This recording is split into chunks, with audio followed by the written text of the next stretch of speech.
Then the first thing to do, I'm going to do the re-practice for the part two, but with a mission. The mission is that you need to be able to use idiomatic expression for your part two.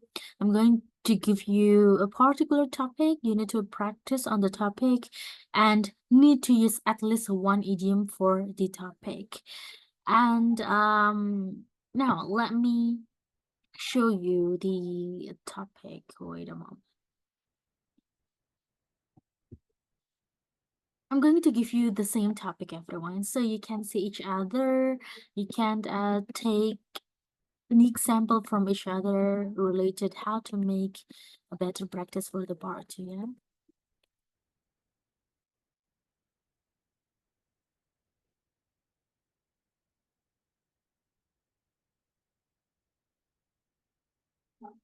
Now, this is the topic.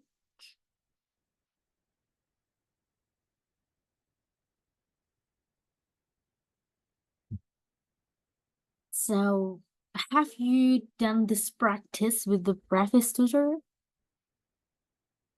Oh, no, not really. Okay, so Kat Farah and Kat Shannon will have the same topic. It is about photograph. You need to describe a photograph that you like. And here in the second part, in the part two of the IELTS speaking, you have 4 bullet points there to cover. And I would like to remind you that you need to cover all of the bullet points. If one of the bullet point is missing, means there will be some decreasement of your score. But if you can add more bullet point, that will be better. I mean, your score will be better. Yeah. So you need to cover off the bullet points and ensure that at least you can use one idiom in your practice, right? Now, the time to prepare is 1 minute, and I need you to make the notes in our chat box. In the IELTS speaking part 2, you will have 1 minute to prepare, right? But I want you to do that in our chat box, or probably you can make a note in a piece of paper, but I need you to send the picture or the notes in our chat box. Yeah. Now, 1 minute is yours.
All right, time's over. Now you need to share your idea in our chat box.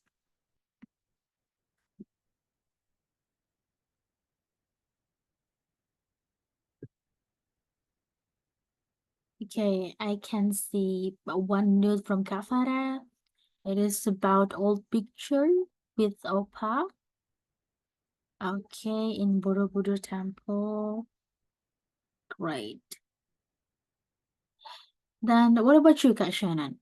Have you made your plan or your note?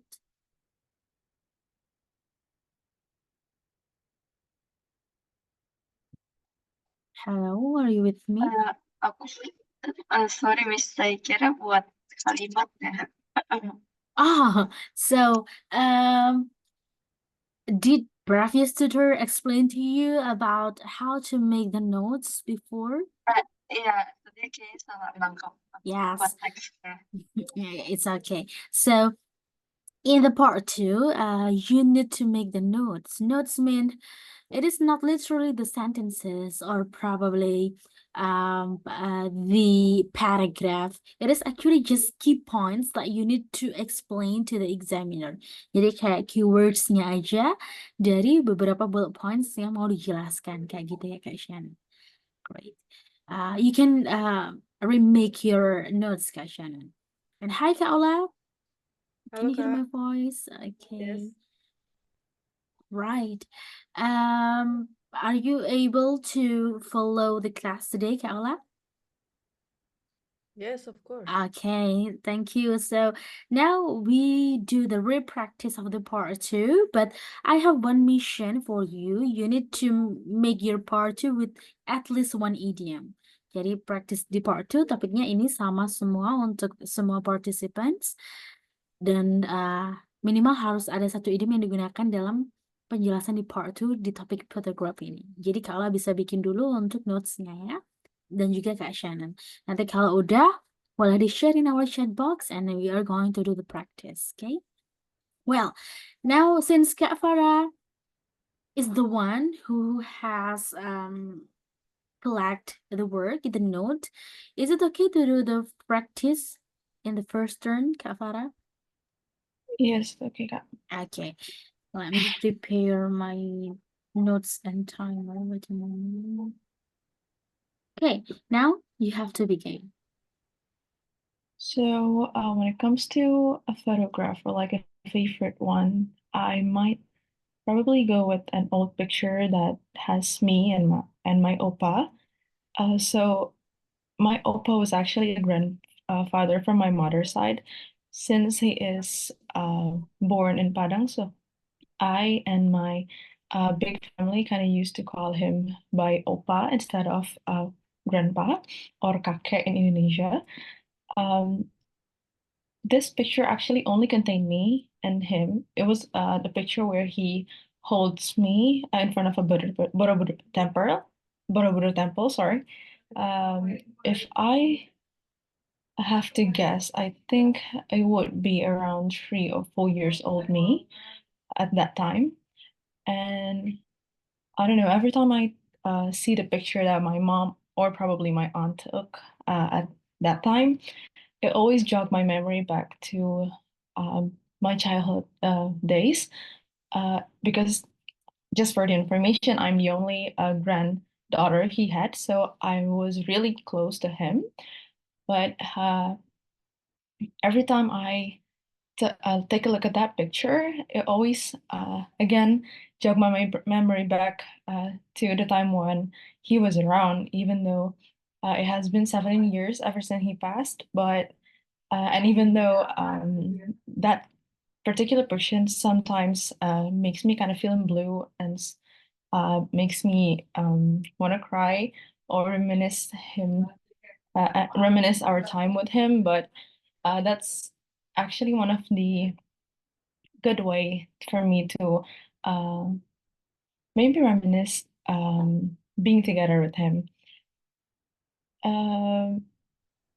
That's probably one of the best picture I had with him, if I may say, because most of the other pictures contains me and all the other brothers that I have. So when it comes to our private picture, it would be that one if I had to tell as a favorite one. Okay, thank you. That's enough. Yeah, it's ready to minutes. Great.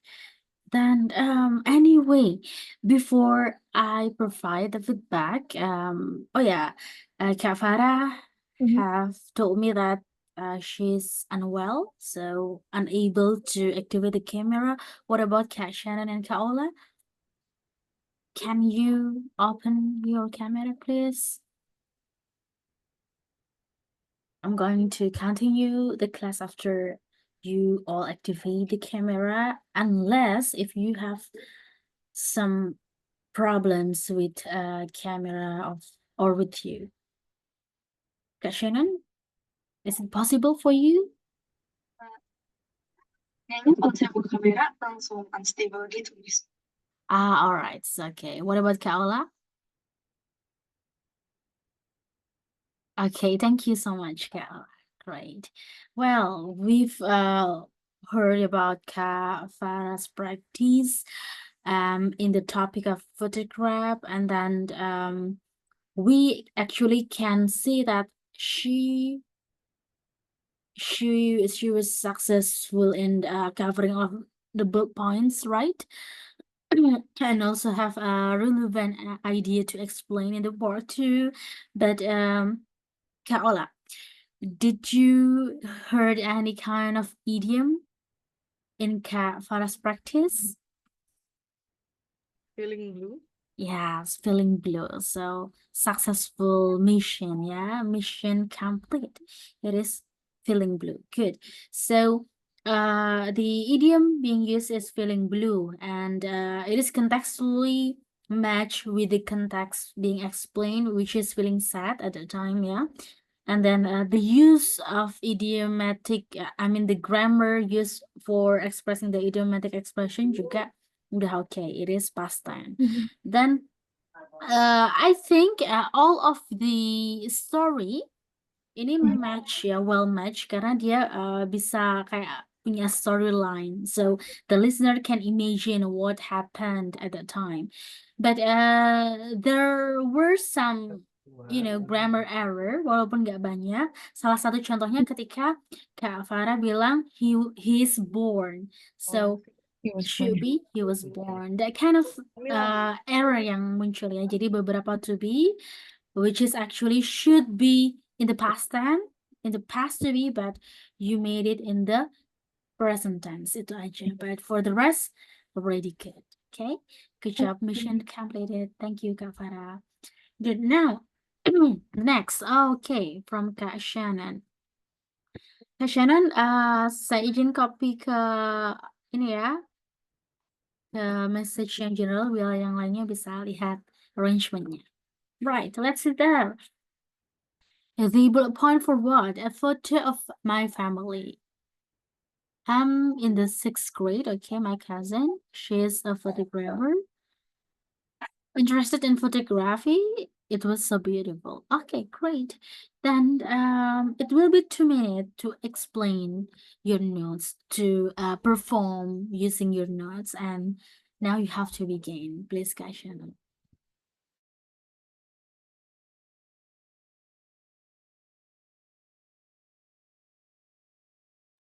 Wait a moment. Sorry. Yes.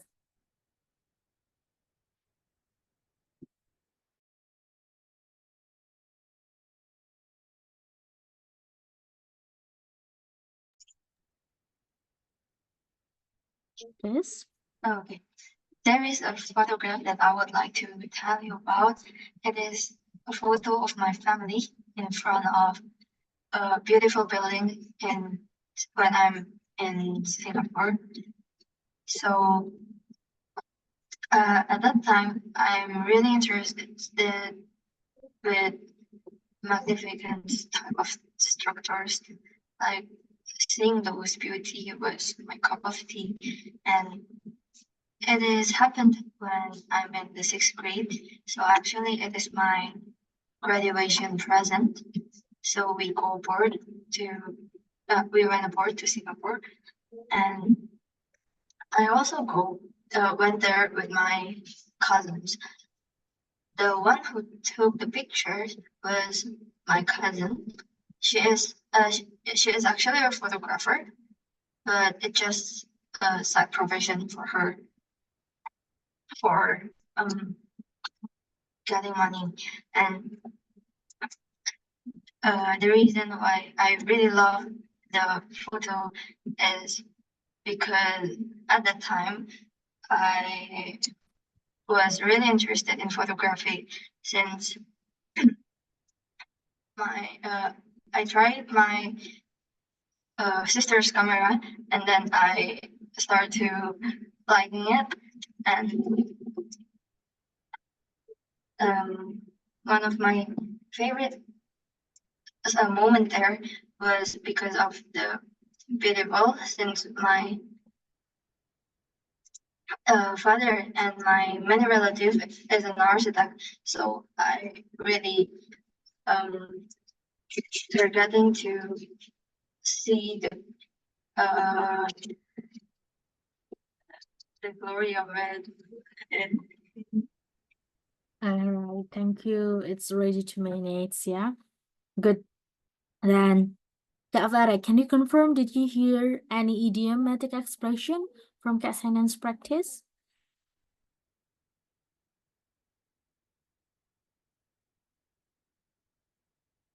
Is Kak Farah here or Kak Ola?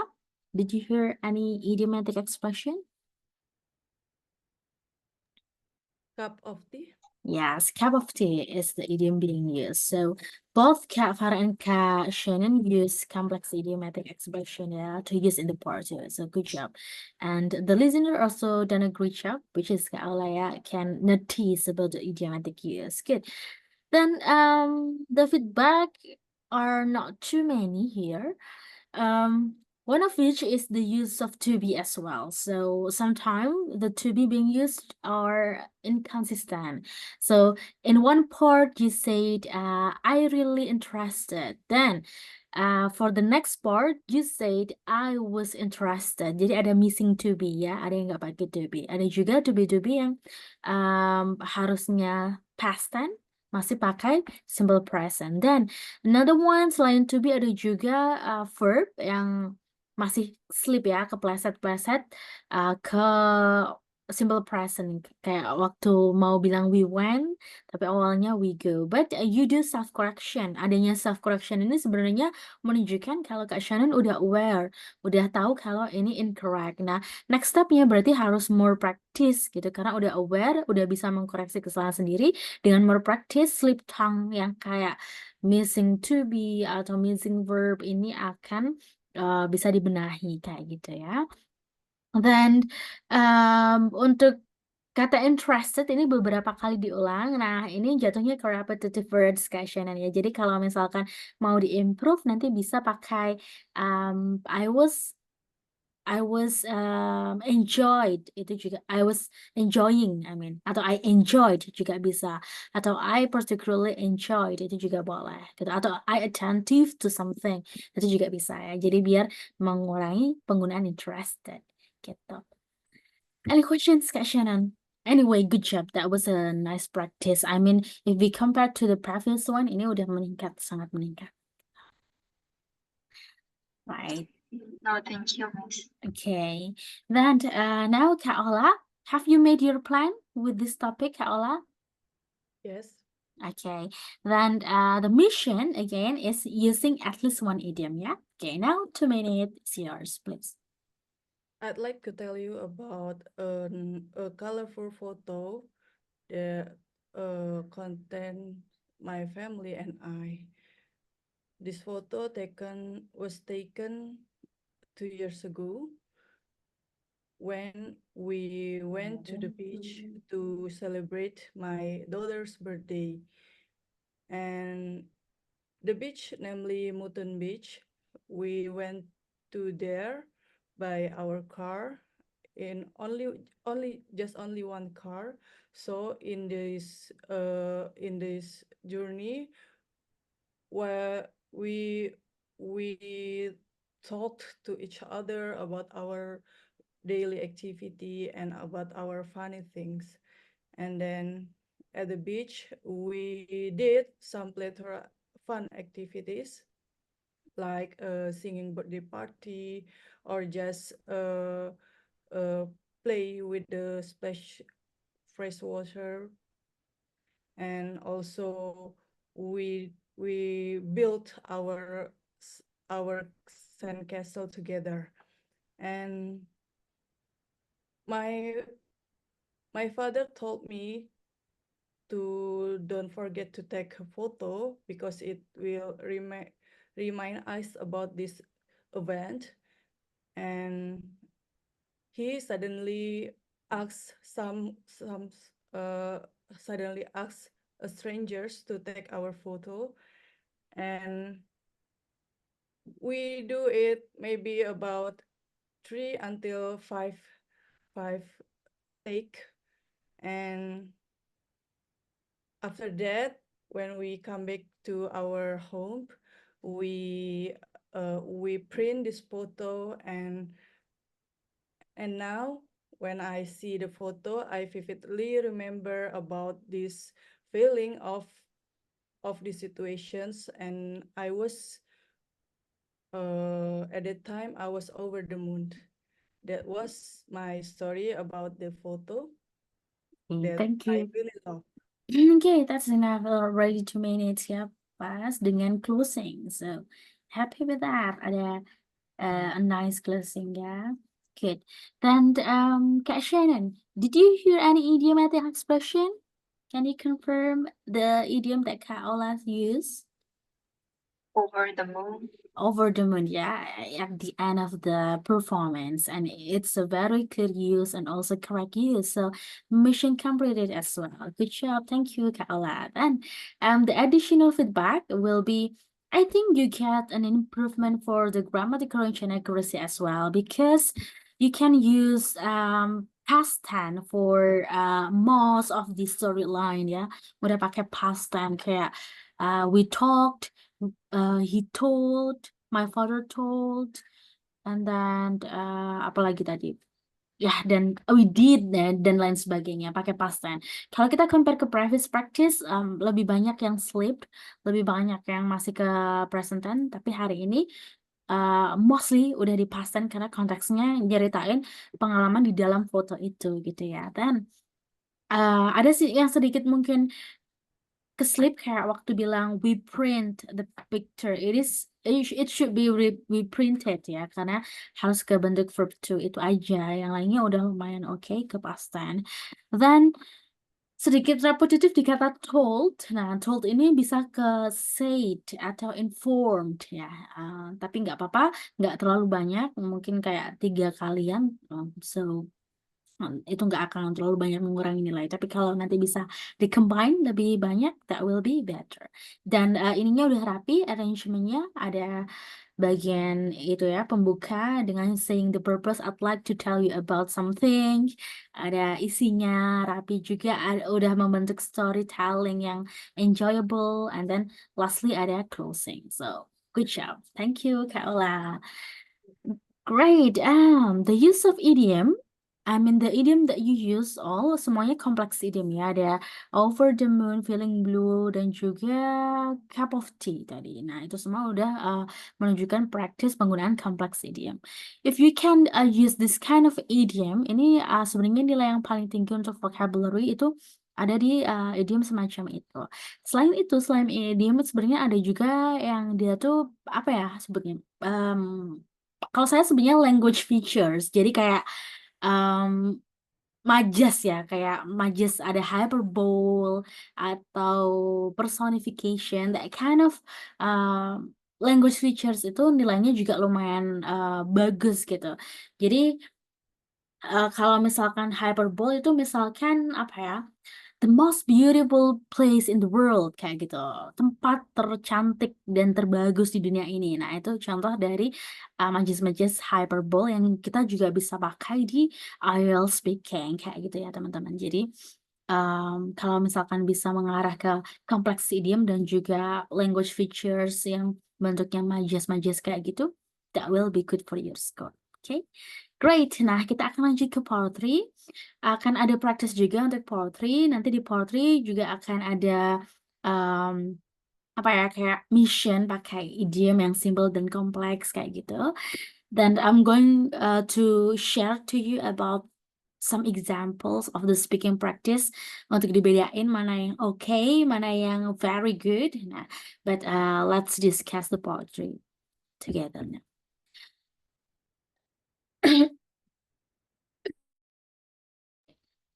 For the IELTS speaking part 3, everyone. IELTS speaking part 3 will be a little bit different if we compare to the part 1. Karena dia sebenarnya similar tapi difference ya. Similarsnya karena dia tuh juga interview lah. Kayak kita twist discussion dengan examiner ya. Mereka tanya, kita jawab gitu. Nah, cuman yang membedakan bisa aja dari satu questions ini ditanya lebih dalam gitu. Kalau di part 1 mungkin bisa lompat-lompat habis first question, ada second question, third question. Nah, kalau di part 3 habis ditanya first question, misalkan si examiner pengen confirm something dari first questionnya, mungkin aja kita ditanya lebih gitu ya. Dan some key information about that. So it will last for 4 to 5 minutes. Idealnya segitu dan sometimes the topic will be related to the part 2. Cuman dia bukan follow up question dari part 2 ya teman-teman. So in the part 2 itu akan mungkin aja dapat follow up questions, tapi dia bukan bagian dari part 3. Yaitu tetap aja jadi bagiannya part 2 aja gitu. Nanti di part 3 ada section lainnya yang mungkin aja topiknya bisa berkaitan. Kayak satu payung gitu ya. Then in the part 3 it gives you the opportunity to show greater range of speaking skills. Mean teman-teman bisa show off your language skills. Jadi kalau bisa dibilang di part 3 ini kalau bisa sepanjang yang teman-teman bisa gitu. So sometimes the examiner will interrupt you, tapi interruptions ini maknanya bukan selalu jelek gitu. Jadi kalau misalkan kita di-interrupt karena memang udah cukup, udah jawabannya udah didapetin poinnya sama si examiner, itu artinya interruptionnya bermakna oke aja, bagus aja gitu. Tapi beda lagi kalau kita di-interrupt karena kita kayak lagging atau freezing atau kayak lama jawabnya, nah itu akan beda lagi kasusnya gitu ya. So ketika teman-teman bisa jawab makin panjang di part 3 walaupun sampai di interrupt, that will be okay asalkan masih relevant di interruptnya karena memang udah cukup aja gitu ya. Then the examiner's question will encourage you to express your thought, feelings, and opinions. Jadi nggak harus pakai teori-teori yang memang seperti yang ditanyakan gitu. What does it mean? Misalkan nih ditanya about virus gitu. Kita nggak harus menjabarkan deskripsi atau teori virus yang kompleks kayak virus A bermutasi dari B ke C, itu nggak harus ya. Jadi tetap aja berdasarkan your general knowledge, your thoughts, feeling, and opinions. What do you know about virus? Pernah nggak punya pengalaman terserang virus, terus symptoms-nya apa dan lain sebagainya gitu ya. Jadi nggak harus theoretical banget gitu. Then you will only be asked on your English language skills, not on the content of what you actually say. Jadi again, kalau misalkan konten yang kita sampaikan tuh sedikit aneh atau berbeda dari konten yang dipercaya masyarakat umum, that will be okay gitu. So for example, kalau di Indonesia kan orang bilang makan mie instan itu nggak sehat gitu ya. Terus kita pengen berargumen bahwa it's okay instant noodle is healthy, itu nggak apa-apa asalkan kita bisa argue gitu, kita bisa kasih alasan kenapa dan contohnya seperti apa gitu. Jadi bukan pemikirannya yang dinilai, but our language gitu ya. Then about interruptions tadi. I've experienced one unique interruptions. Jadi waktu itu saya ditanya baru satu pertanyaan gitu di part 3. Dan saya baru jawabnya tuh kayak 1,5 sentence, tapi di stop sama examiner gitu. Nah cuman emang sebelumnya saya udah belajar kalau misalkan interruption itu nggak selalu bermakna buruk gitu kan. Dan ternyata kalau dari analisa menurut saya ya, itu tuh di stop karena memang si examiner ini udah dapat apa yang mau dinilai gitu. So for example, di part 3 ada pertanyaan yang bentuknya hypothetical questions. Jenisnya tuh hypothetical di mana kita harus pakai if clause. Terus pertanyaannya for example, if you stop using technology, what would happen with you gitu. Nah, terus saya udah jawab nih satu kalimat dengan if clause, baru saja jawab if I stopped use technology or gadget, I think it would have a great impact on my life. Nah, baru kayak gitu udah di stop. Kenapa? Karena examiner udah tahu oh orang ini tuh udah bisa pakai if clause, emang biasa pakai if clause, udah aman nih grammatical form, pattern dan juga cara penggunaan if clause-nya gitu. Sehingga udah di stop, udah cukup gitu ya. Itu mungkin terjadi seperti itu. Right? Then next will be common mistake in the part 3, everyone. So I'm not sure if the previous tutor explained you about this or not, but let me remind you on this one. in the part 1, the mistake to avoid is that don't give very short answer, but also don't give very long answers, right? But in the part 3, it will be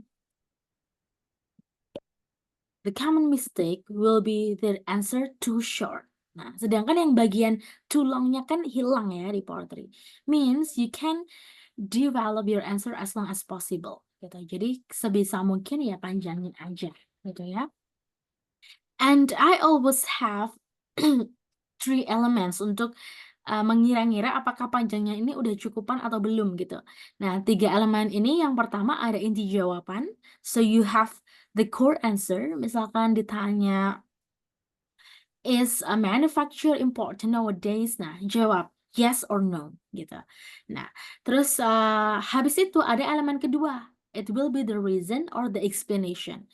Kalau jawab yes, alasannya kenapa. Kalau jawab no, alasannya kenapa. Nah, yang ketiga, kasih example. Contohnya apa? Contoh manufacturer yang penting ke local or national economy itu apa misalnya? Gitu. Nah, jadi ada 3 elemen itu. Menurut saya 3 elemen ini nggak terlalu panjang dan nggak terlalu pendek kalau untuk part 3 ya. Jadi udah ada core answer, explanation of the reason, and also example. Itu akan cukupan gitu. Ya, itu biasanya elemen yang saya pakai untuk part 3. Sometimes I will add some idiomatic expression untuk melengkapi elemen itu. Gitu. Ada juga di beberapa part misalkan dikasih kayak storytelling about our experience related to the topic. Misalkan biasanya kan di part 3 kan jumlah questionnya nggak menentu nih, tapi kayaknya di question nomor 3 nanti kasih deh experience tentang topik itu. Nah, itu akan bikin terhighlight lebih ya untuk speak at length-nya. Untuk poin bisa ngomong panjangnya itu akan lebih terhighlight gitu. Dan another common mistake, get stressed over difficult question. Ini sebenarnya berkaitan sama nomor 3 dan 4 juga. Don't listen carefully to the questions and don't fully understand to the question. Nah, ini sebenarnya kayak satu paket gitu ya. Kadang stress karena nggak dengerin questionnya seksama, terus nggak paham questionsnya. Nah, solusinya tuh sebenarnya satu, kita bisa confirm. Kita bisa mengkonfirmasi apa itu questionsnya gitu. Boleh tanya lah ya ke examiner.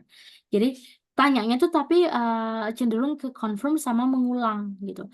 Kayak, pardon, would you mind to repeat the question? Would you mind repeating the question? Atau kita bisa confirm, did you ask me about production in my country misalkan. Jadi kayak mengulang apakah benar sih yang ditanyain itu tentang ini gitu.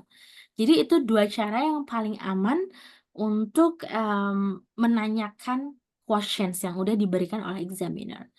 Nah, but I experienced one different type of confirmation at the time.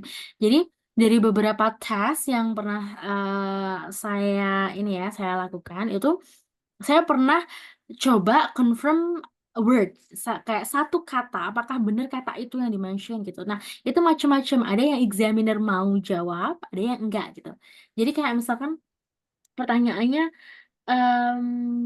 do you have any favorite possession misalkan, terus kita nggak possession tuh artinya apa sih gitu, then we confirm kayak tanya, sorry I don't really understand about the word possession, can you explain more about that gitu. Nah, untuk yang versi kayak gitu tuh kadang ada examiner yang mau, kadang nggak mau gitu. Itu dari experience yang saya coba-coba gitu ya. Jadi kalau misalkan mau amannya, lebih baik kalau nggak minta diulang questionsnya, konfirmasi aja apakah benar ini yang ditanyakan atau enggak.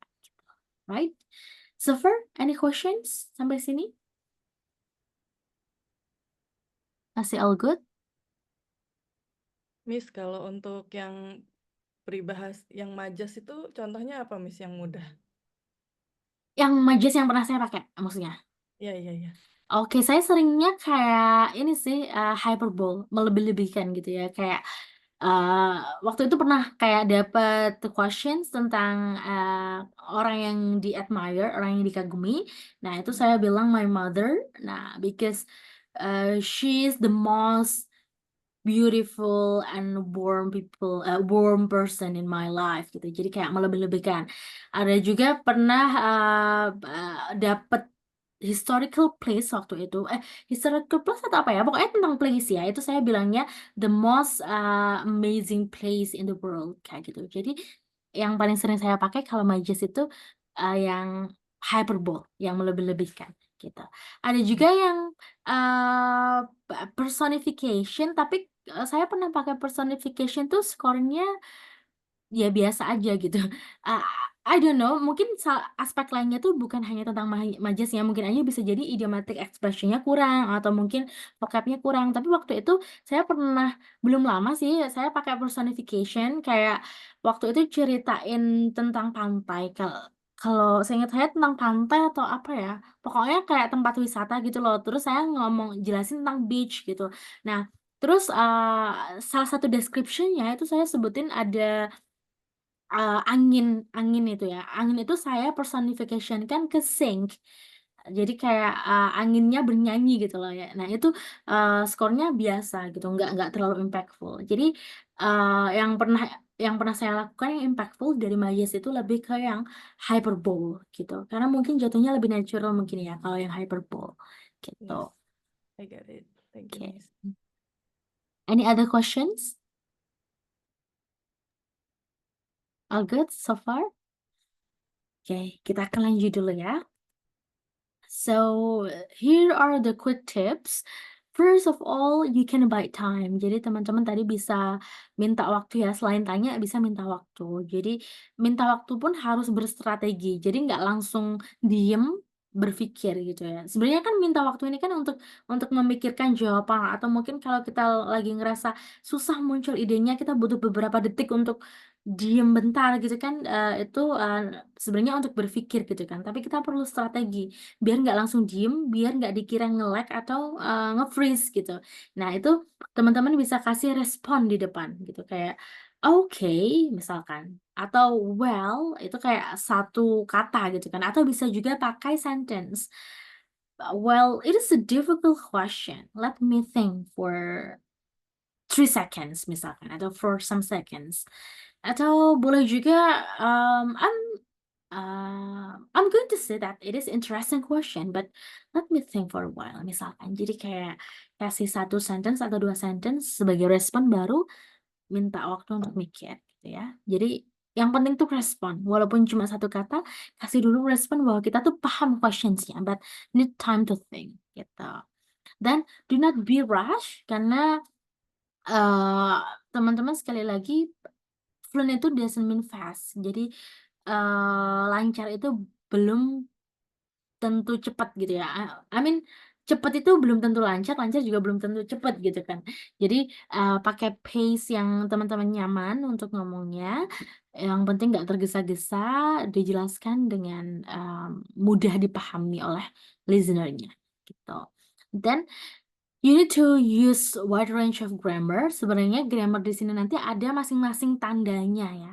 Jadi setiap tipe soal punya tanda grammar masing-masing. That's why we need to discuss the type of the questions after this gitu. Jadi misalkan kalau hypothetical question tandanya if clause, kalau yang lainnya tandanya apa. Nah, itu ada masing-masing gitu. Kalau misalkan tandanya gagal untuk diberikan, so means your answer might be covering the question, tapi grammarnya nggak tercover. Kebutuhan grammar yang dinilai itu nggak tercover. Jadi GRA-nya akan rendah. Then answer in logical order and details. So better teman-teman pakai detail yang emang runtutannya tuh mudah dipahami gitu ya. Jadi kan kayak versi ngejawab tuh kan macam-macam. Ada orang yang suka jawab intinya dulu baru dijelasin alasannya gitu kan kayak is manufacturing important nowadays? Yes, I think because bla bla bla. Nah, itu kan berarti inti jawabannya ya, setuju kalau manufacture itu important karena apa gitu kan. Tapi ada juga orang yang sukanya tuh kasih penjelasan, kasih penjabaran dulu, baru di belakangnya. That's why I conclude that manufacturer is important nowadays. Ada yang kayak gitu kan. Nah, yang bagus tuh, saya nggak bilang yang bagus ya, tapi yang aman. Yang aman tuh kita ini kasih inti jawabannya, baru penjabarannya gitu. Karena kita nggak akan lupa untuk kasih inti jawabannya. Kalau kita kasih penjabaran dulu, mungkin aja kita lupa untuk conclusion, untuk kasih inti jawabannya. Nanti malah nggak fully terjawab gitu ya. That's about answering in logical order and details, right? Then, now, the type of questions. We have opinion, hypothetical, compare and contrast, change, future, and benefits. Ada berapa nih? 6 ya. Dan masing-masing ini ada tanda-tandanya yang harus teman-teman performkan ketika dapat tipe question ini. Gitu. Yang pertama, untuk opinion question. Opinion question seringnya ini ditandai dengan kata do you think di bagian depannya gitu ya. Dan biasanya dalam satu part, di part 3 itu ada 2-3 yang pertanyaannya pakai do you think. Nah, kita udah bahas kan sebelumnya, jangan sampai terjebak dengan kata I think. Karena itu adalah sesuatu yang udah terprogram di otak kita kan, yang udah otomatis dan biasanya kalau ada do you think ya kita jawabnya I think. Nah, itu adalah jebakan Batman ya. Jadi bikin skornya akan nggak bisa maksimal atau bahkan rendah kalau dia repetitive gitu. So you need to find other words or phrase or sentence yang bisa mewakili kata I think gitu. Ya. Jadi kalau misalnya kita lihat di contoh ini ada personally, ada in my opinion. Nah, untuk menunjukkan bahwa ini tuh kita lagi menyampaikan opini. Ya. Karena kuncinya adalah do you think menanyakan opini, so you need to give the sign, which is giving opinion, which is your opinion, right? Nah, selain personally and in my opinion, adakah yang bisa teman-teman sebut? Untuk sign-nya do you think, I think? To my way of thinking. To my way of thinking is the idiomatic expression. Ya, good. So, itu boleh banget dipakai rekomendasi. Ada lagi lainnya? From my point of view, this From my point of view, bisa. Good. In my point of view juga bisa. Then, what else?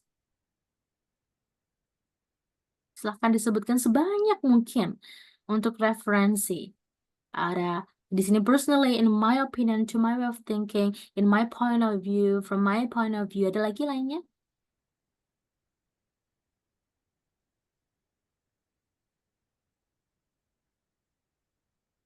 Anyone, please? Bisakah kita pakai I'm sure, I assure, atau iya, I assume juga bisa. Ada juga as far as I'm concerned, right? I believe and speaking for myself. Ada lagi?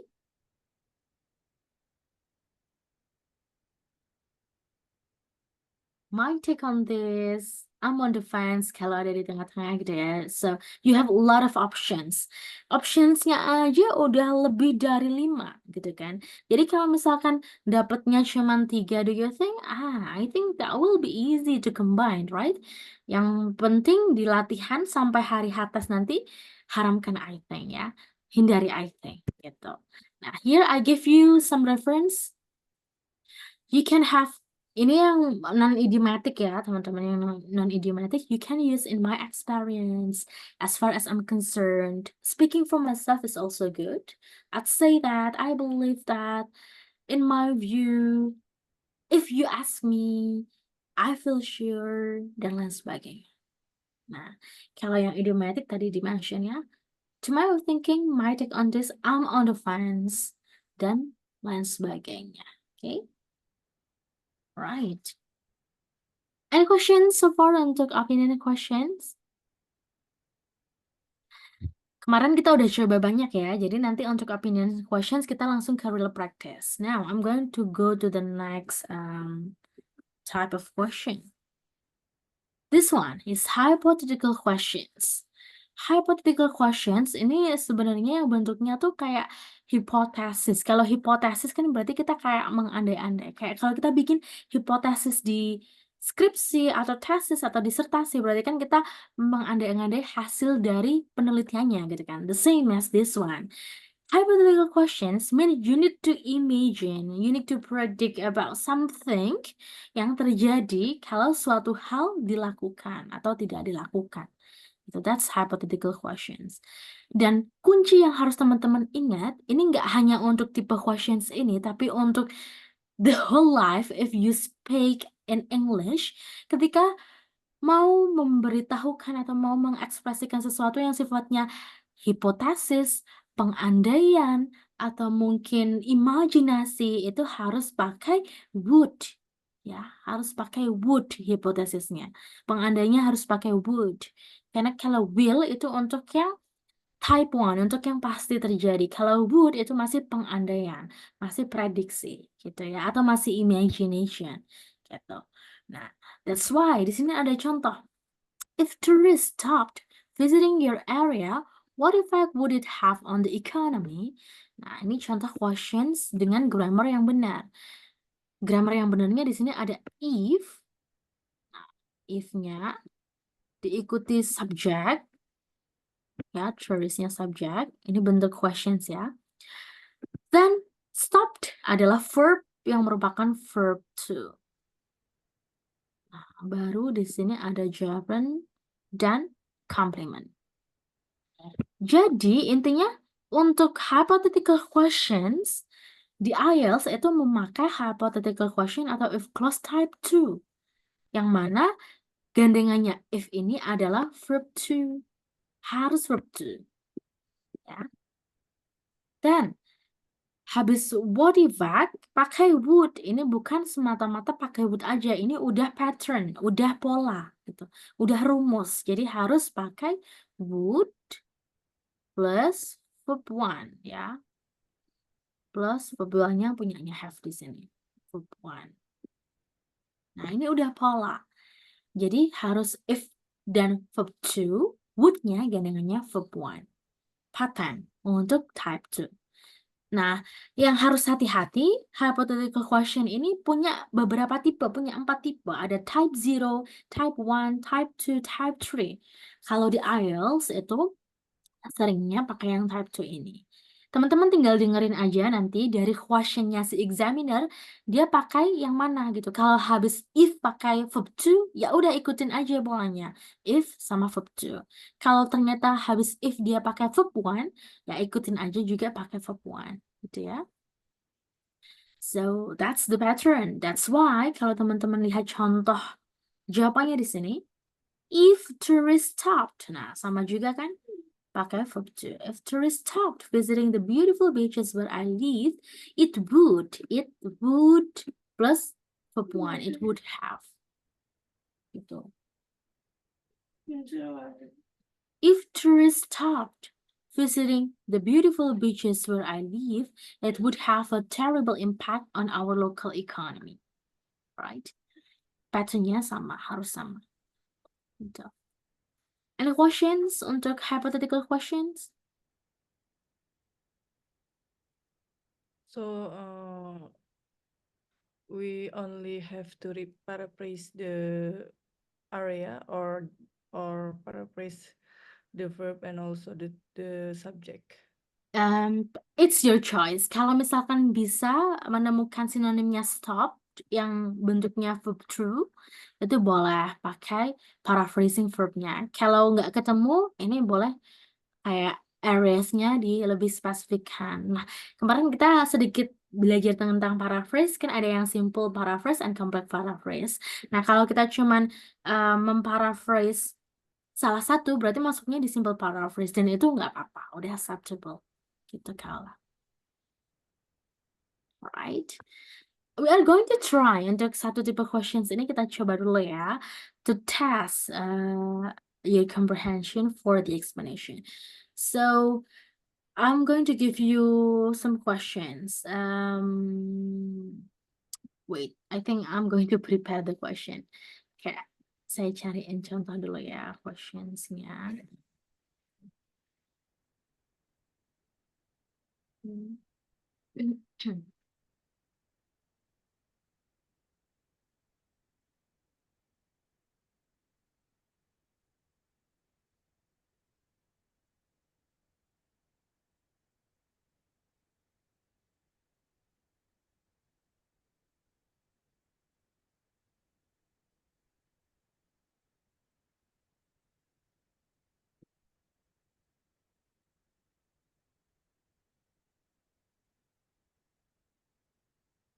Okay, the first question goes to Kak Shannon.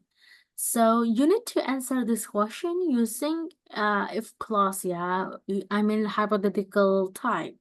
So the question will be, if you had more free time, what would you do with it?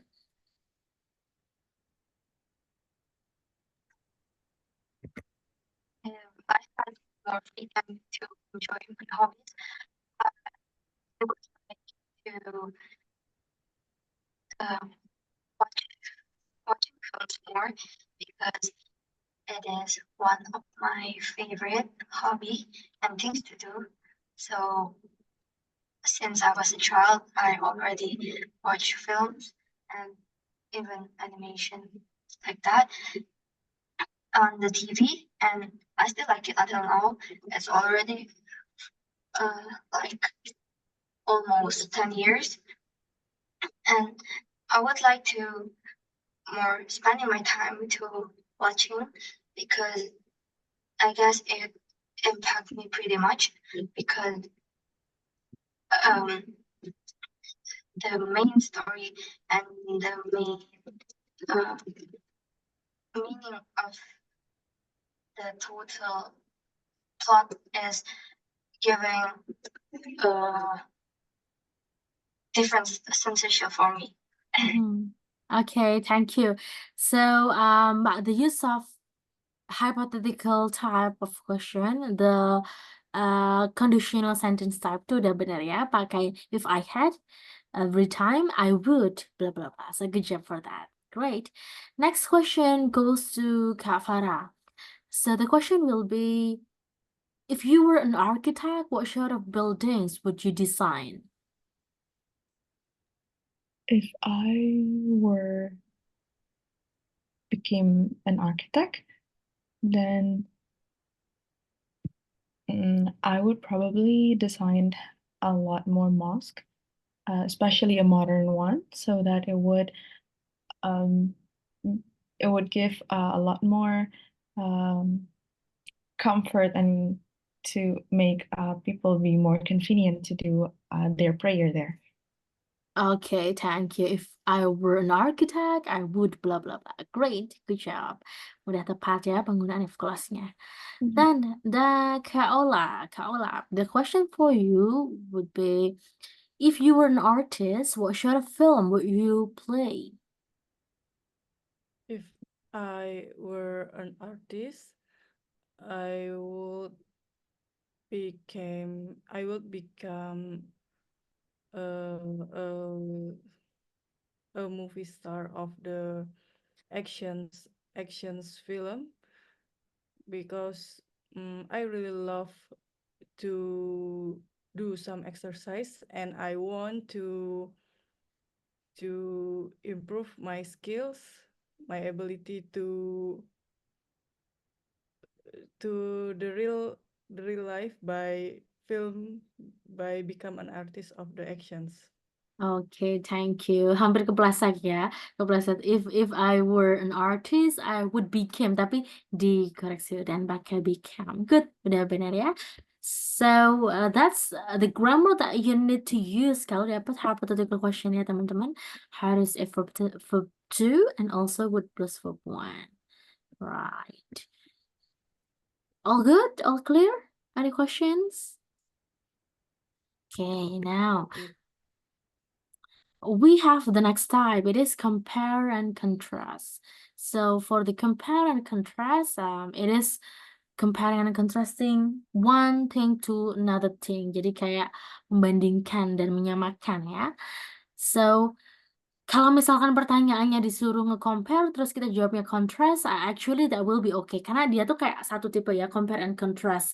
That's up to you. If you want to compare and contrast, yang penting bisa ngejawab, ngebandingin atau ngenyamain gitu ya. But yang membedakan yang teman-teman harus hati-hati itu memakai conjunction-nya. Dalam memakai conjunction-nya itu harus sesuai kalau kita mau compare pakainya apa, kalau contrast pakainya yang mana gitu. So again, the definition of comparing in Indonesia is menyamakan ya. Kalau contrasting, the definition in Indonesia is membedakan. Comparing menyamakan, contrasting membedakan, right? Jadi conjunction atau kata hubungnya nanti juga harus sesuai dengan apa yang mau disamain atau apa yang mau dibedain gitu. Kalau ada di contoh ini, kalau yang ada di contoh ini, one of the best thing about living in a city is the wide range of leisure activities, from sport to theaters and museums. Unlike rural area where there are few facilities like this. Nah, ini unlike ini berarti compare atau contrast? Contrast. Contrast, karena membedakan ya, yang di city banyak fasilitas. Nah, sesuai dengan kontennya. Kalau di rural area, nggak banyak fasilitasnya. That's why it is contrasting. Salah satu tandanya pakai unlike, gitu. Kita lihat yang bagian whereas di sini. City shops sell everything you could want, whereas there is a limited choice in country markets and many goods are unavailable. So whereas, is that comparing or contrasting?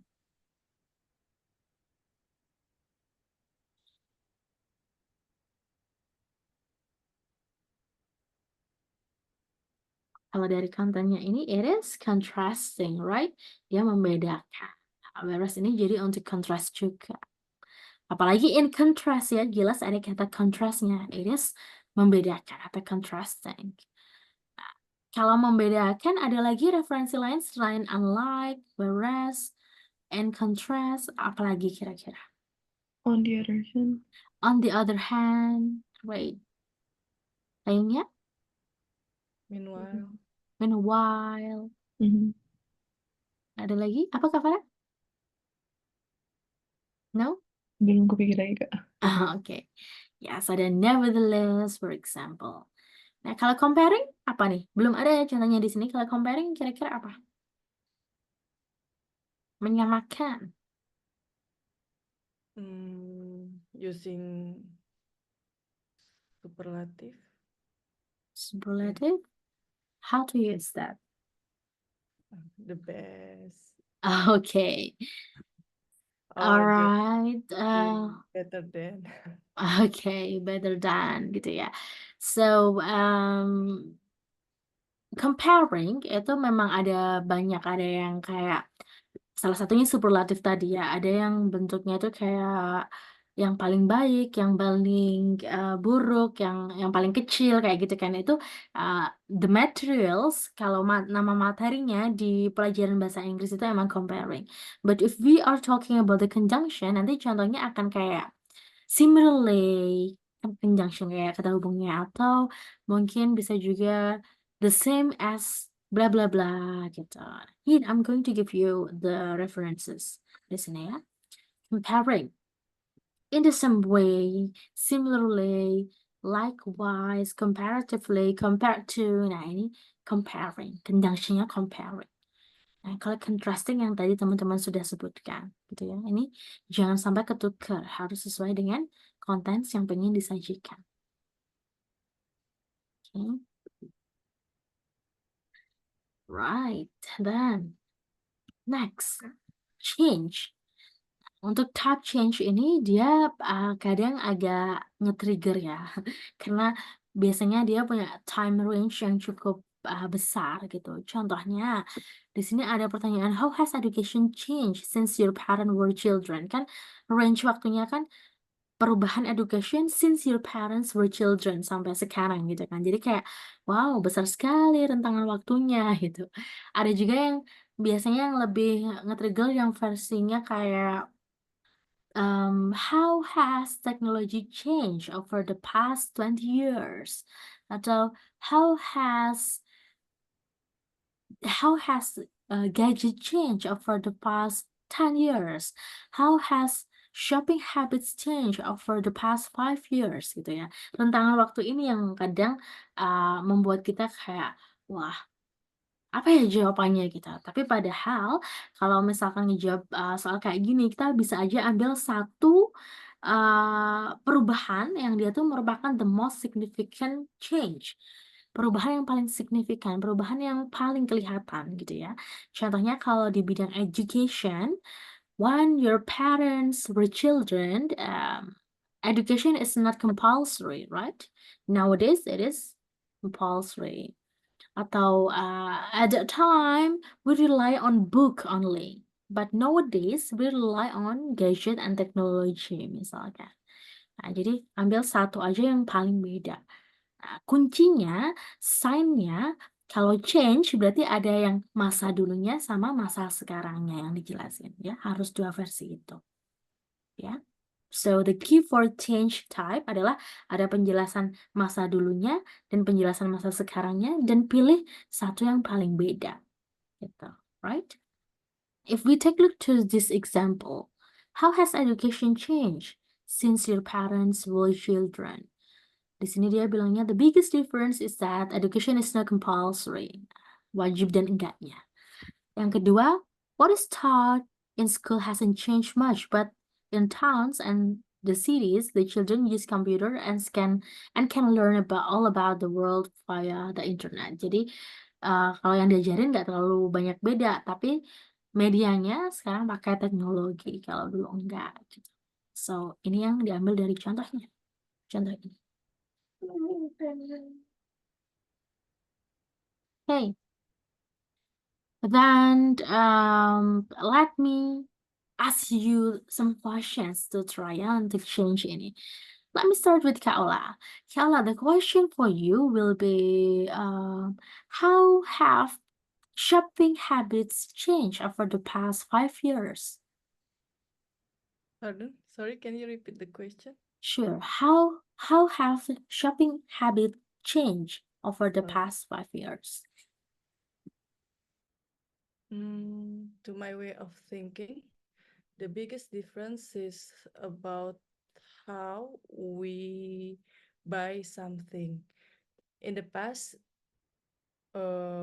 most of people, if they want to get something new, they just go to the traditional markets and do some bargain with the sellers.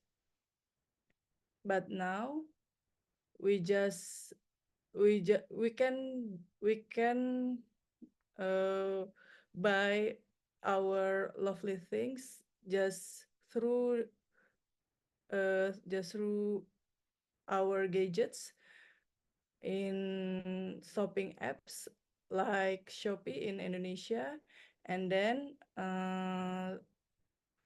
1 or 2 days later, our package will send to our home.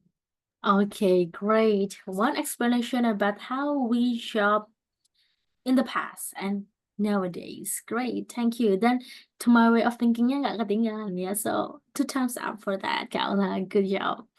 Right now, Shannon. So the question for you will be, how have gadget changed over the past 10 years?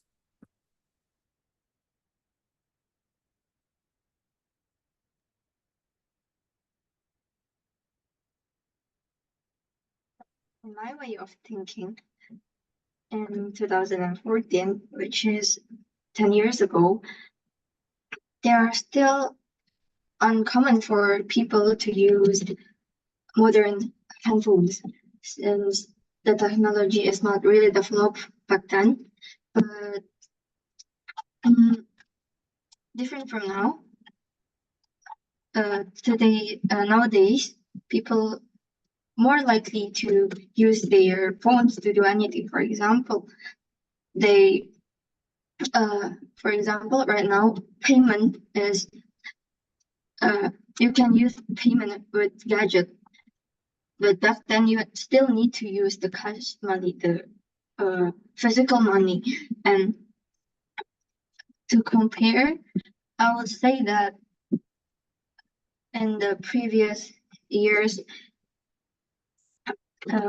there are not many people who are using gadgets for their daily life. Like they still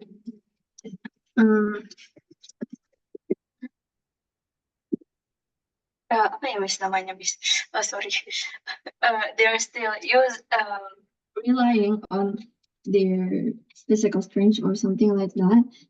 But right now, I guess many people is often choose the best option, the fastest option, which is using gadgets for doing anything. Okay, thank you, Kak Shannon. Great.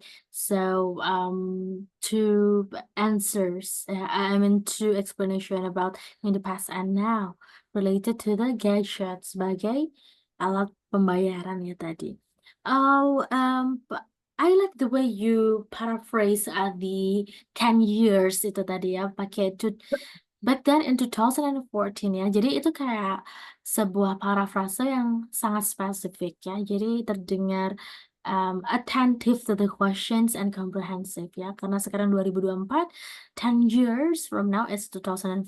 Nah, paraphrase yang kayak gini tuh menurut saya, if I were the examiner, I would give the test taker a pretty high vocabulary score ya. Karena spesifik dan kayak wordingnya jadi sangat beda gitu dari question yang diberikan. So, good job. Thank you, Kak Shannon. Then, Thank for you, Miss. Kak Farah, the question is that how has the attitude toward marriage changed since your parents were young? Redenka, may you repeat the question? Sorry. Sure, let me repeat the question. How has the attitude towards marriage changed since your parents were young? All right. In my preferences, I think the most apparent changes from the way people see marriage from my parents' era to this era of mine is that some people nowadays don't really take marriage, especially youngsters' marriage, really serious. I mean, most of people my age would better stay single or postpone their marriage until they're ready, regardless of the age that they are in. However, we would like to take our step back into maybe 20 to 30 years before.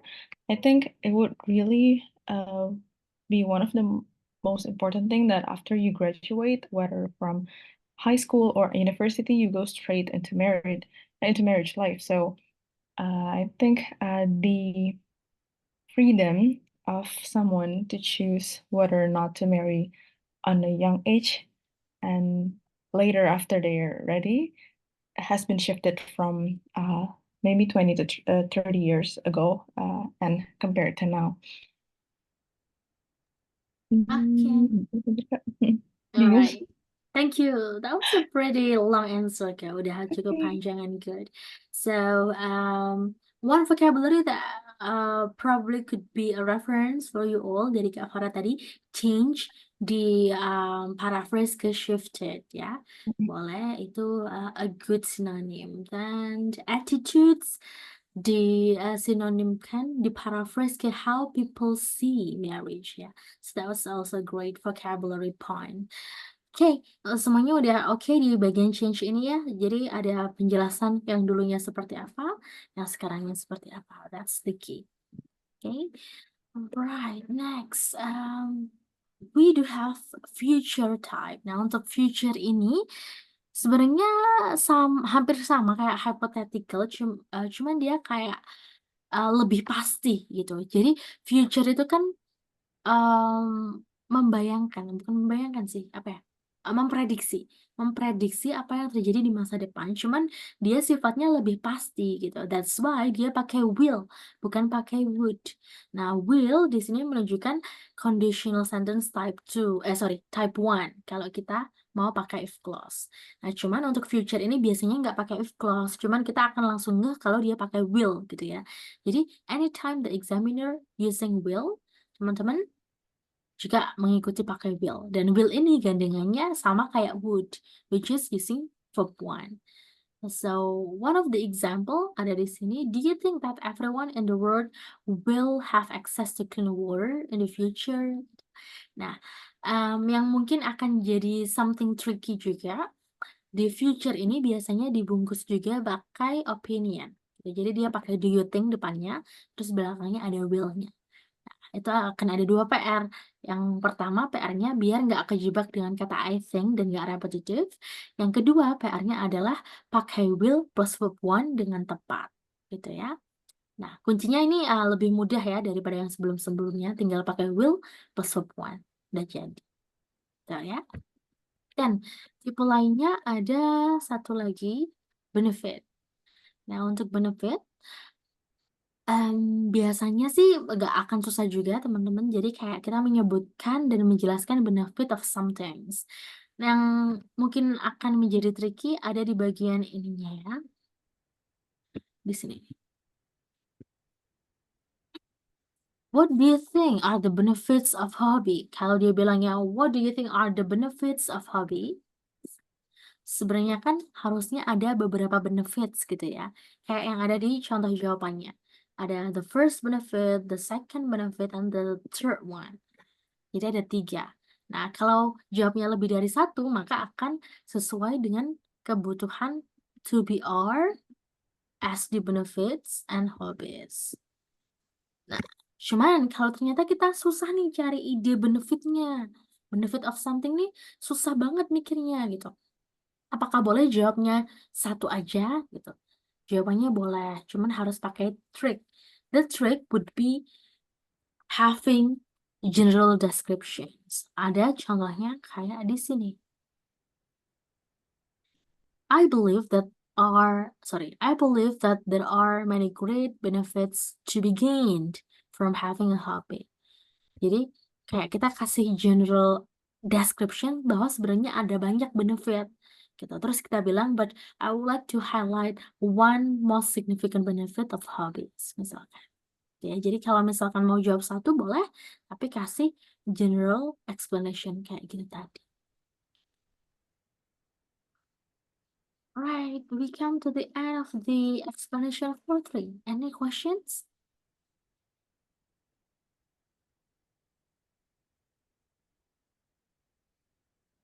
All good?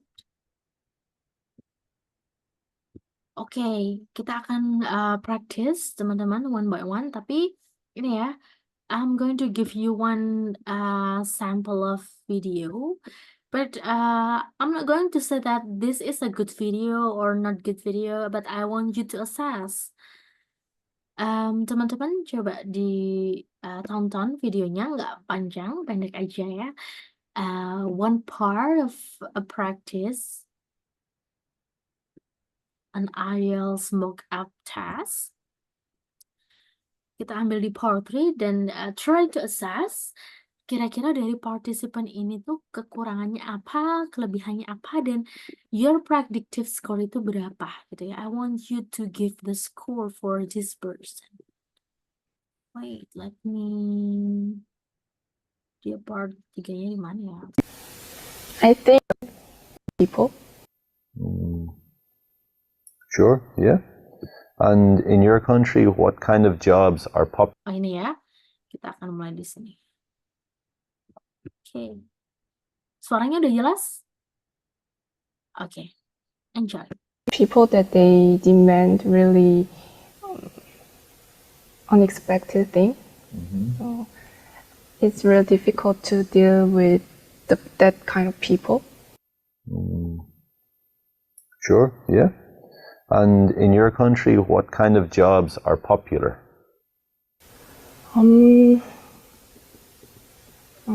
I would say the public officer, because Korea is really competitive and people get a high pressure. So public officer is more kind of stable jobs. So many Korean young people want to live like a stable life, and they want to keep like work-life balance.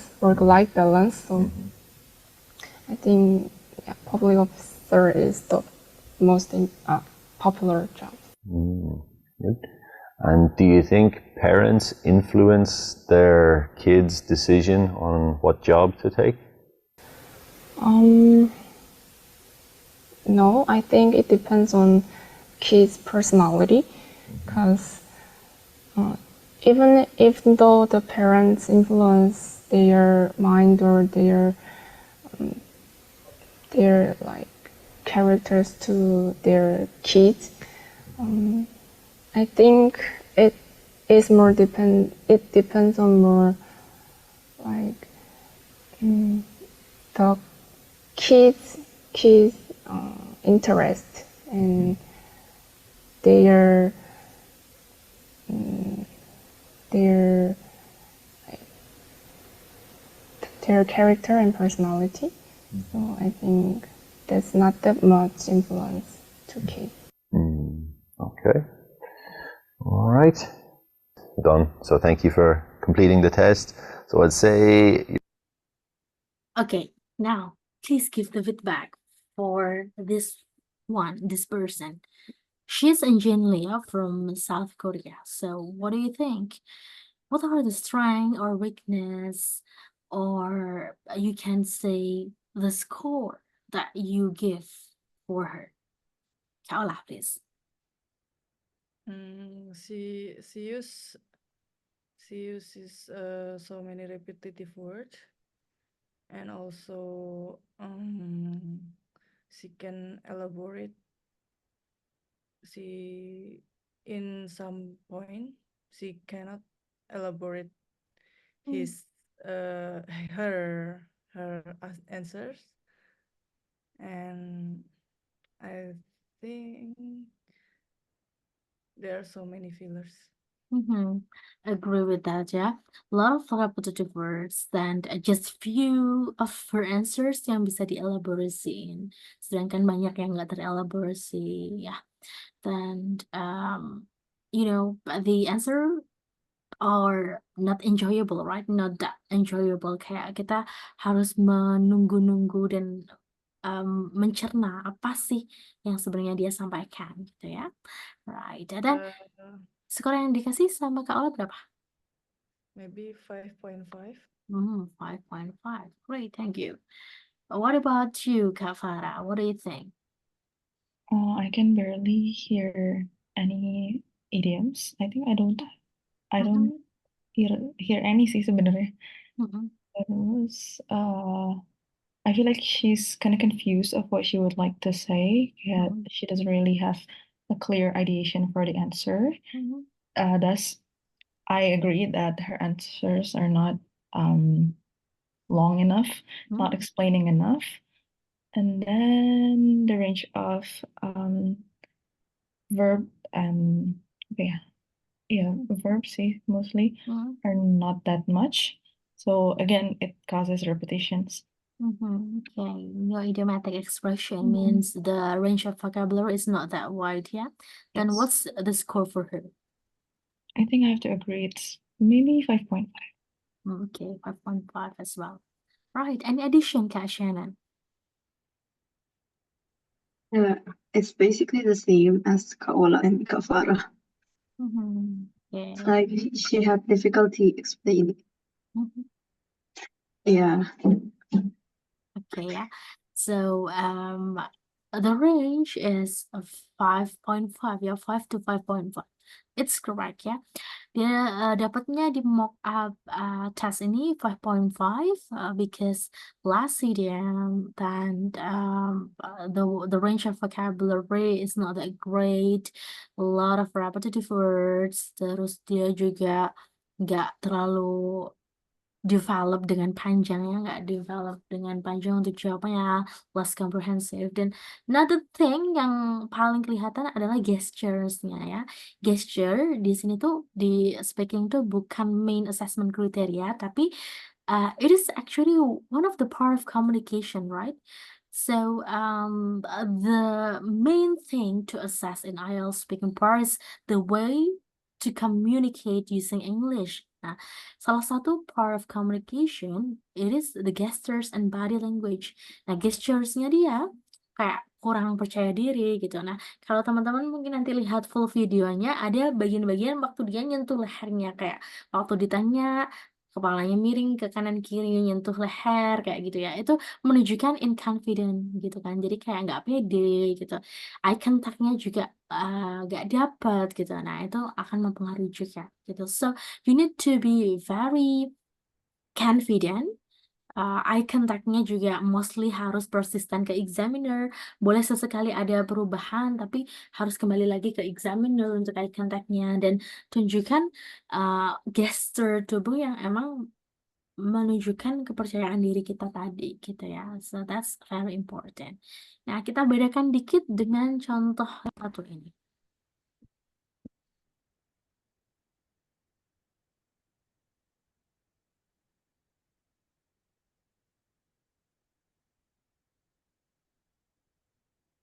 Oke. Di portrait kita ambilnya. Most celebrities earn a lot of money. Do you think this is good? Why or why not? That's an interesting question. Yes, I actually agree that celebrities should earn a lot of money because they sacrifice both their time and privacy for their position. I mean, they live pretty hard lives, so I think they should be rewarded somehow. Okay, let's talk about meeting new people. Many individuals believe that first impressions are very important for good relationships. Do you agree with this statement? Why or why not? Yes, I absolutely agree that first impressions are crucial for good relationships. Especially these days, people live very fast lives and they often don't have much time to get to know people. I mean, I met this girl like 2 weeks ago and she was extremely rude, so I decided never to hang out with her again. Where Oke, dari contoh kecil itu tadi ya, contoh yang sedikit. You can see right the gestures, the eye contact, the vocabulary. Nah, dia lebih confidence, vocabulary-nya pun dari yang paling basic, dia kayak avoiding very, he used extremely, totally. Nah, itu yang menjadi salah satu contoh bahwa this practice is better than the previous one, right? Dan mungkin ada juga kayak fillers atau lagging yang dia punya, tapi nggak sebanyak yang Injinli tadi gitu ya. So this one is a better practice. Nah, untuk part 3-nya si dia ini dapat sekitar 8,5 untuk part 3 dan dari mock-up-nya ya, karena kalau dari mock-up kan kita tahu dia dapat berapa untuk tiap-tiap part gitu. So kalau misalkan teman-teman bisa refleksikan, if you practice near to Daniel, nah means your score will be good. Kalau masih near to Injinli, means you need more practice to improve. Gitu ya, right. Sedikit intermezzo untuk IELTS speaking part 3. Now we are going to do the practice one by one. Anyone want to do the first practice, the first turn? Should I choose? Okay, now I'm going to start with Kat Shannon, yeah. Let me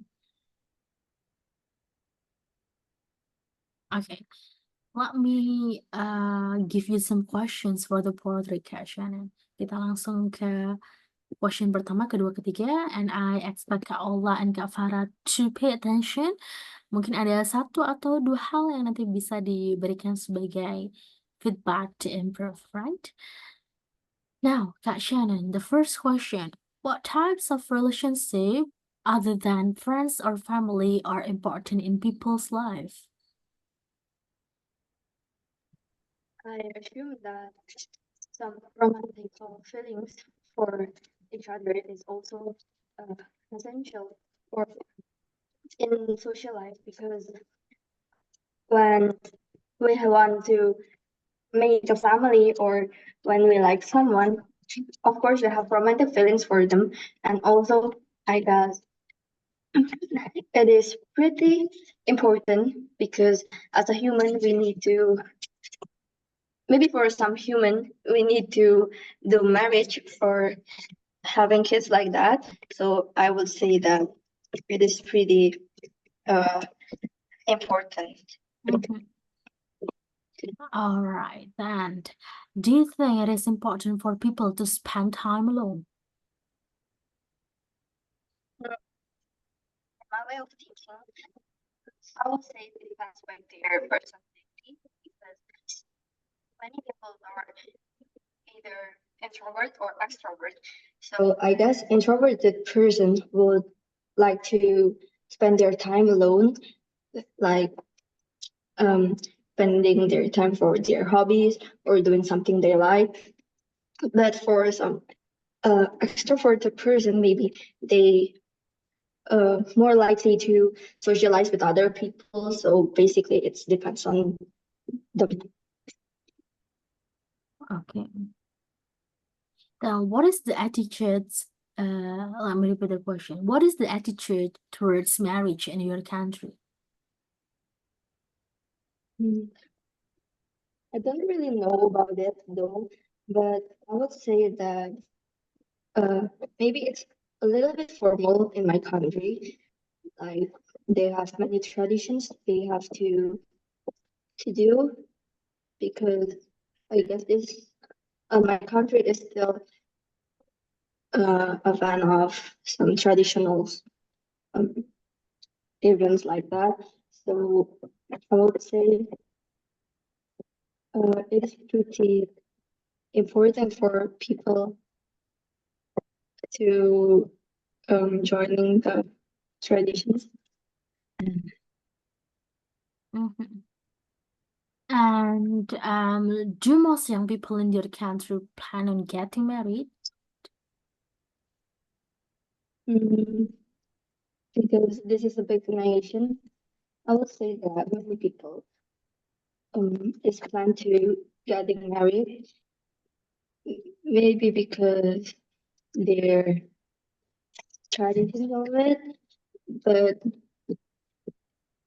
I don't think many countries, many other countries have the same aspect with us, like the concept, for example, like Japan, I don't think they want to have kids because they prefer doing their jobs. But in my country, I would say many people prefer to marry besides their job and studies. Mhm. In your opinion, should couples be allowed to get married in the young age?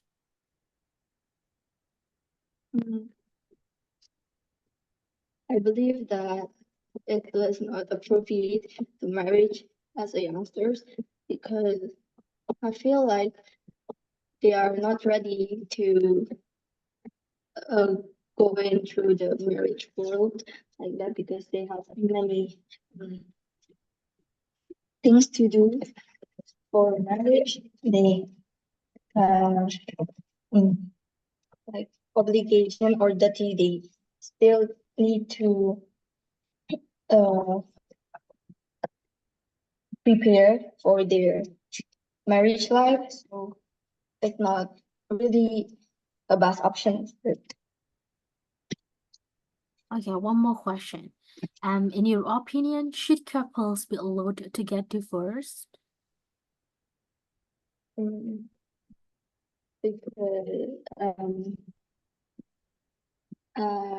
speaking for myself, because I'm a Christian, I would say it's not appropriate to get a divorce, because in my religion, divorce is forbidden. So if you have married one person, then until the rest of your life, you have to stay with them like that. Okay, thank you. Right, good job, thank you. Any comments, Kak Ola or Kak Farah? No? Okay, allow me do my job. Okay, so also I was a little bit struggling to hear some of the part of your answers. Mungkin karena connection atau audio problem, tapi I could hear that it is a clear pronunciation and a good way to pronounce the word. Yeah, so I think that was one of the strength. It is your strength, I mean. Yeah, jadi pronunciation-nya good, Kak Shannon. As well as the repetitive words yang kemarin saya comment ini udah berkurangnya banyak banget gitu. So one of the example nggak ada lagi yang berkali-kali disebut kayak misalkan double I think, itu nggak ada. Bahkan I think-nya pun diganti ke beberapa hal kayak to my way of thinking, speaking for myself. That was great ya. Jadi good job for that. Dan grammar-nya mostly dari yang saya tangkap itu udah lumayan akurat. Yang sedikit nggak ketangkap, I don't really can catch.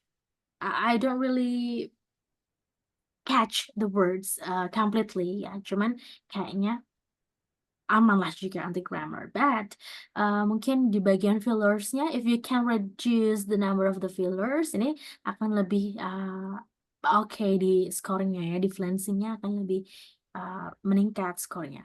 Just the fillers. Atau mungkin fillers yang kayak Shannon pakai tuh kayak di beberapa part tuh hanya untuk memikirkan next sentence gitu kan, itu boleh diganti selain and gitu. Atau kayak contoh-contoh ekspresi fillers tuh apa ya, kayak misalkan well let's see misalkan, jadi nggak gitu ya, jadi boleh pakai well atau let's see, I could say gitu kayak gitu. Jadi di combine fillersnya pakai beberapa expression yang dia tuh emang untuk isian sebelum kita go to the next sentence atau words gitu ya. Idiomatic expressionnya pakai yang simple, which is very natural. So good job, 2 thumbs up for that, Kak Shannon. Right. Thank you, Miss. You're very welcome. Next, I'm going to go with Kak Ola. Okay, Miss. Okay, wait a moment.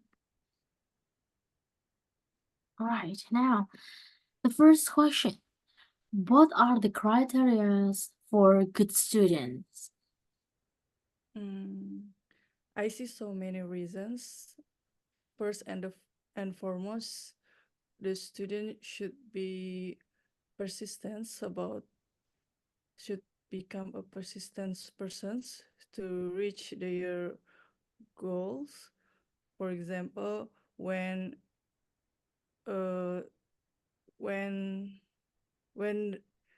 she wants to become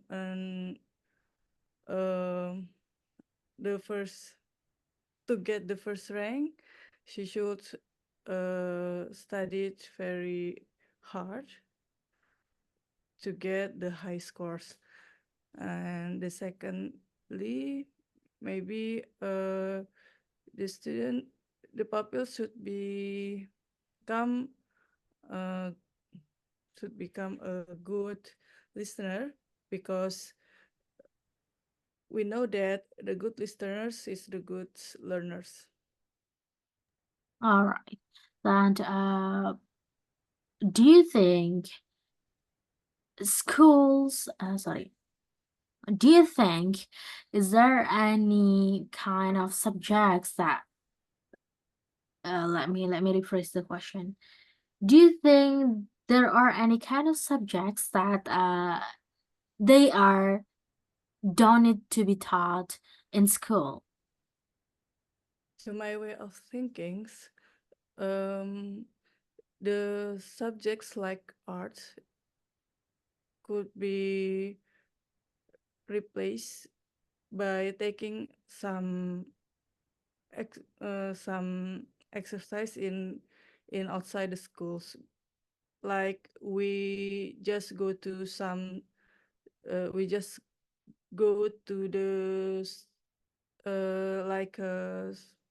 study centers about art, and we like making sculptures, and we just do it, and some artists can give some explanations, just like we learn it by doing. by doing it. All right.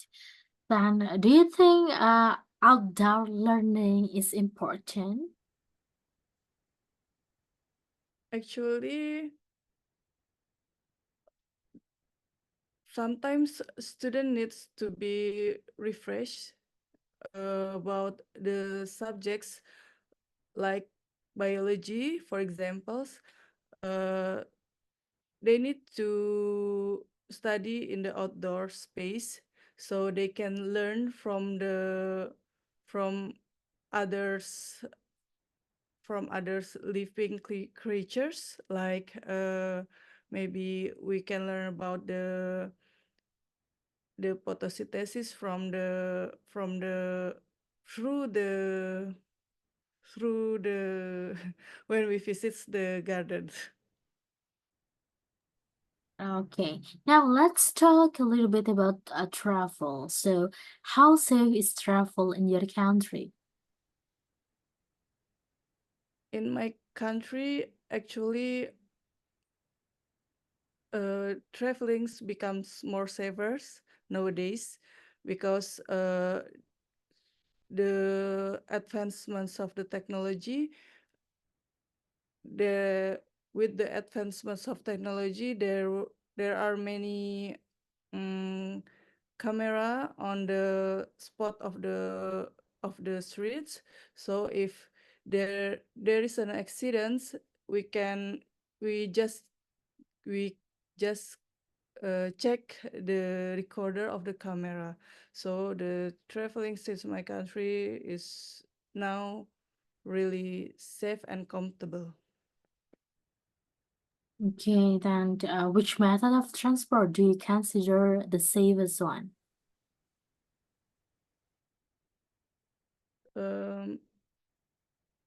As long as I'm concerned, the safest vehicle that we can choose is a train that conducted by the machines, and also the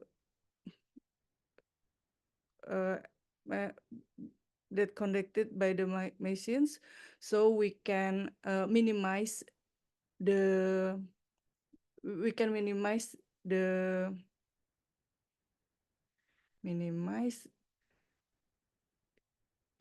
individual's mistake from individual mistakes to operate the trains. Okay, one more question. What do you think should be done to improve the safety of travel? Pardon, can you repeat the questions? Should. I'm going to repeat the question. What do you think should be done to improve the safety of travel? It's a challenging questions, but I try to answer it. It might be it should be the government should involve about our amenities in the transport, especially in the transport. For example, when we for example, might be it could be like there is a traffic light in the T junctions to make to control the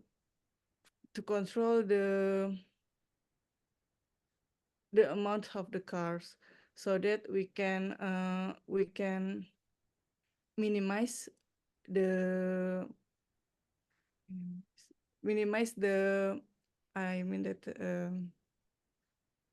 the traffic accidents. Okay, thank you, Kala. Great. That was a great job, yeah. So you can't cover all of the question well. The development of the answers also great, ya. Nggak ada jawaban yang pendek. So good job for that. For the correction, you actually have done a great paraphrasing method. Kayak mengganti beberapa words pakai sinonimnya itu adalah salah satu cara paraphrase yang paling umum dan enak untuk dilakukan ya, pakai sinonimnya.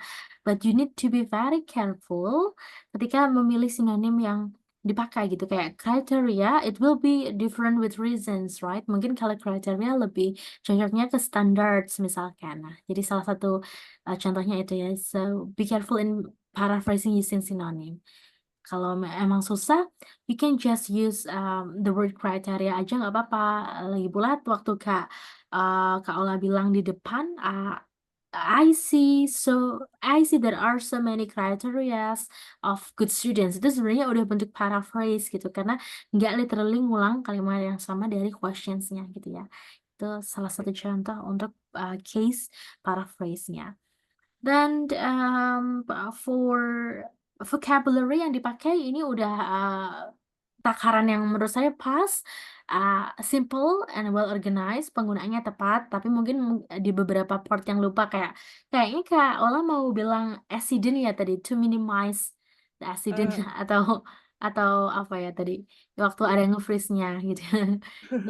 Lupa, Miss. Iya, nah waktu itu adalah salah satu contoh ketika lupa aja gitu kan. Cuman Kak Ola sebenarnya cukup berhasil dalam mendeskripsikan gitu kan.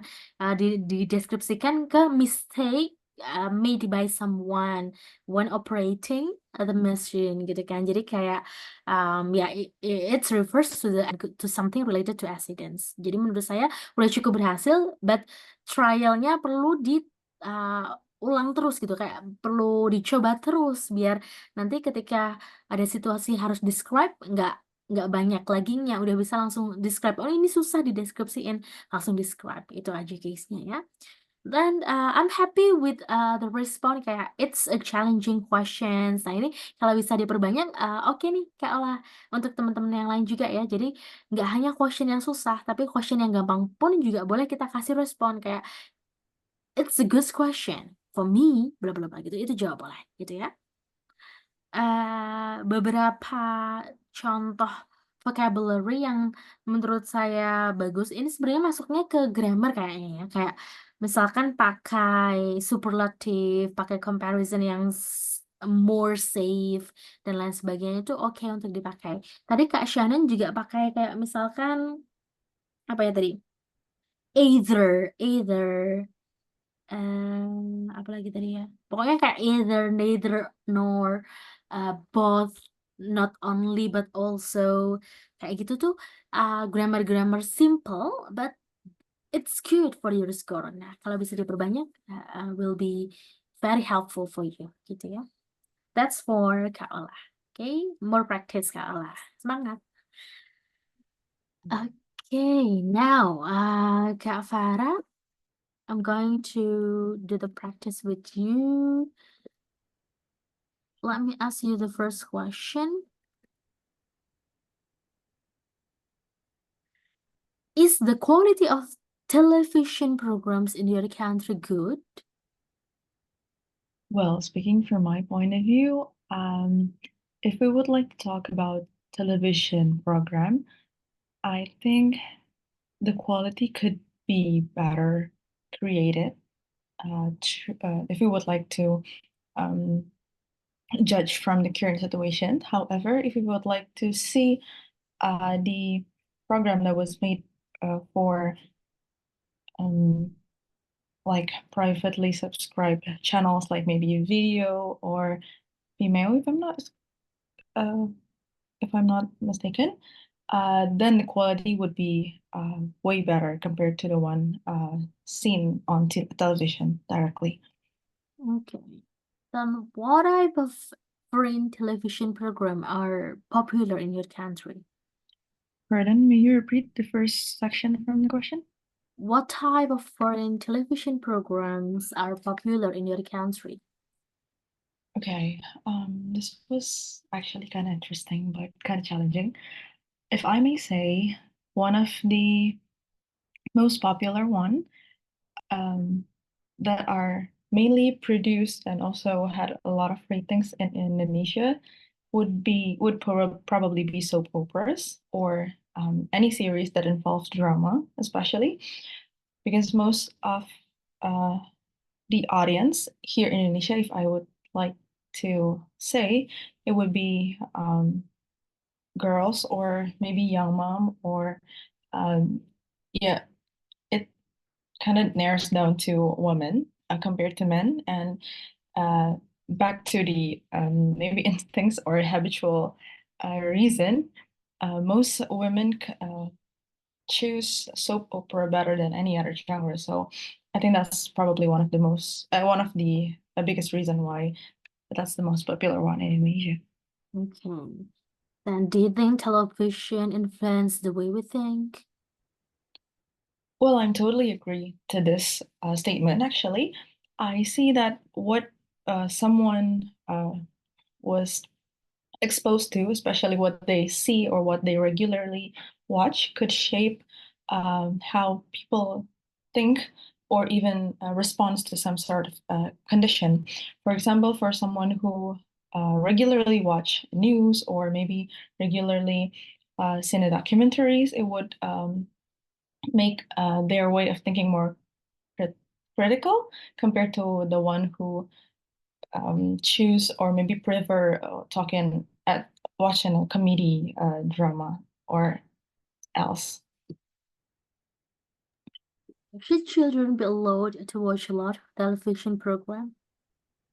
Well, if I may say for myself, I don't think a big range of screen time or exposure to films or maybe movies for children is good. I think if it would like, for my personal reason, there are many other alternatives that we could do to like kind of expose them to the knowledge that they will get from the televisions or maybe movies that they can see directly.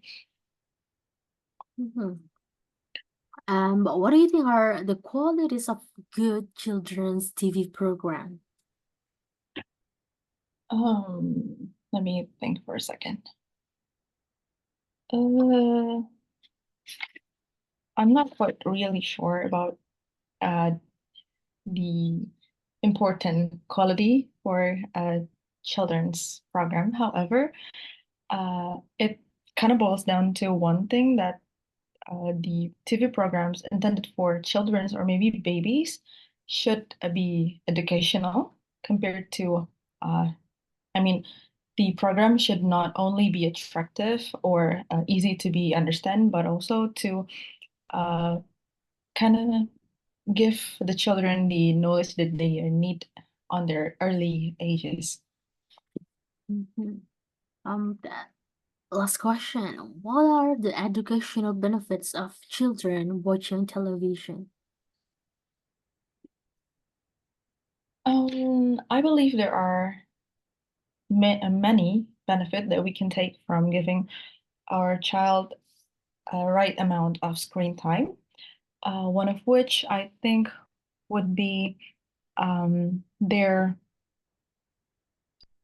easiness that they have to respond to maybe colors or the way they pronounce alphabets or numbers.